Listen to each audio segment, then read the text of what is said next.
Let's make a quick flat white. Always make sure the basket is clean from the shop before. We've got 19 grams going in, which is the recipe we mainly use. And we've got the puck press, which gives us great consistency across our shots. And we got 38 grams coming out. We always aim for a shot time of 28 to 33 seconds. Quick purge of the steam one, making sure it's always clear. We want to create a nice vortex in the jug, creating micro bubbles. And then a great indication is when the jug becomes too hot to touch. Always a quick wipe and purge.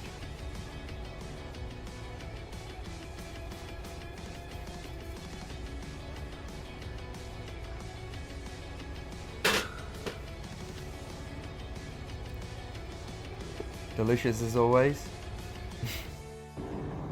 Grab your bag from goldenmilecoffee.com.